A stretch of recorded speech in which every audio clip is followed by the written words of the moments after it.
What's up guys, welcome back. Today I'm at the Velino shed and we're going to just have a little bit of a look over the 180 after our drifting demos and bits and pieces. Run you through what we've found that's come loose and what we're checking over. So yeah. Righto guys, so we had trouble with the hose clamp, so we're going to change them shortly. That's just still from the weekend. We're going to put a beanie on to keep the intercooler nice and cool. What else have we got? The crank trigger we're still sorting out. We just ordered a new one, so we'll put him in. Wise fab, I've put a little bit of caster in it because I didn't like the way it transitioned. Also down here, a little bit of tyre hitting. That behind that is the roll cage, wheel intrusion bar work, so I can't move that. So I've put a little bit of caster in the front here to try and try and fix that. Couple little things came loose, like the lock stops, but that was more so for me probably not tightening it because I'm silly. I've just gone through, nut and bolted everything and checked it all. We had a caster arm come loose, caster arm mount come loose, so I put an extra bolt in that and tightened him all up.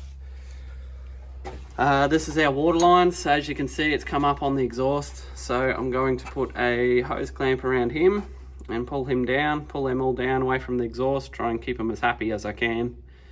About to do an oil change. There's an oil filter there, so we'll do an oil change. We'll do another gearbox change as well.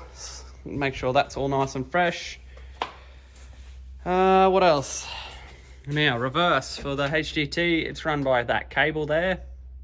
So what we're going to do is fix that up on the gearbox to stop it slipping. It was slipping a little bit, so I'm going to loop it back on itself and lock it all up. I'll probably do that today.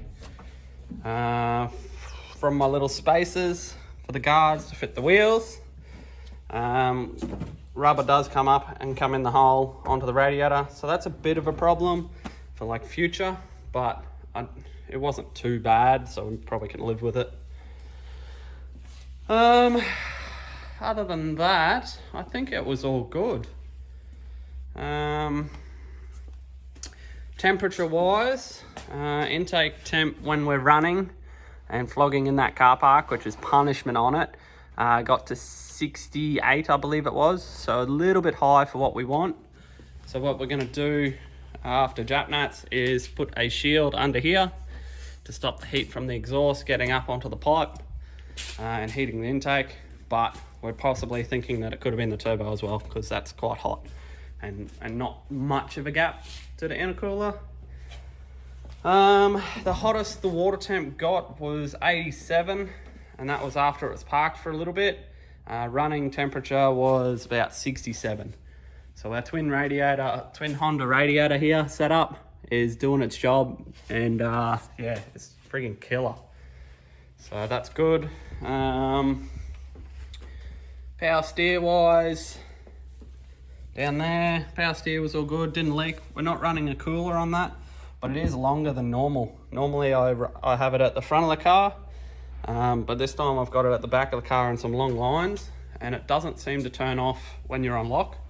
I used to have that trouble with the Lexus, where it would turn off and sort of bind, but yeah, seemed really good on the weekend. Little bit of steering wheel shake, but I think that's more of the wheel touching over on that side. All in all, car's killing it. It's going well. I think that's pretty much it for now.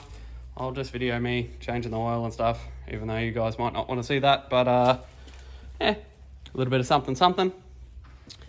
But yeah, be sure to come out to Japnats. We're going to take this bad boy out there, and hopefully we've sorted the crank trigger problem and we can give it a good crack and see what it can do. Reverse layout, so it's a little bit different, but yeah, should be good fun. So yeah, check it out guys. Hope you guys like this one. This little clip of rundown on what happened and our little problems that we've come across. Show you guys bit by bit how we're fixing it and stuff like that. So little bit of helpful hints and bits and pieces that you guys might be able to use.